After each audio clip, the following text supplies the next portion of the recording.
Now, there is another little tool on the market which I think is really good, and we are promoting these in the training school. This is a little stubby tool. You've probably heard of the stubby tools. They're invented by Daniel Marsh out in Australia. We use them in the training school because I think they're a great tool.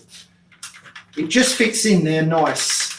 Pushes the cove former on as it fits into the gap and then grips everything. So you use it on the cove former, then once you fitted the flooring you can use it again. That's a good tool. It is really good, good tool. What a lot of people struggle with is bending the Altro up onto the cove former. You don't have to worry, the strength is in the back. As you can see, the scrim is the strength. Even if you hear that noise, don't worry about it. That is just a scrim stretching, but it means that you're getting it into the cove former, which we do have floor layers struggling to get that on there, especially when it's cold. There's nothing worse than trying to weld it when it's not on there.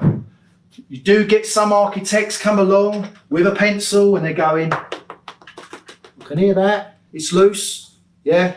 And the only way around that is pull the flooring back off and re-glue. Again, this tool, same, pushes it in to place. And there, it's fitted. Okay? Just take it into the corner.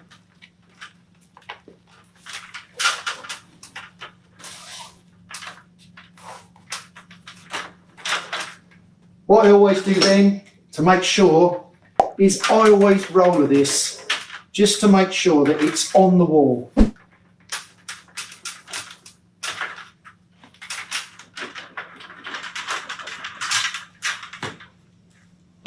What I would normally recommend as well, and that's entirely up to you, we normally get a lot of complaints where this starts to eventually peel away from the wall. So to avoid that, I always run a bead of clear silicone all the way around the top of that, and that helps it bond. You can't see it because it's clear, but it gives you that extra little bit of protection.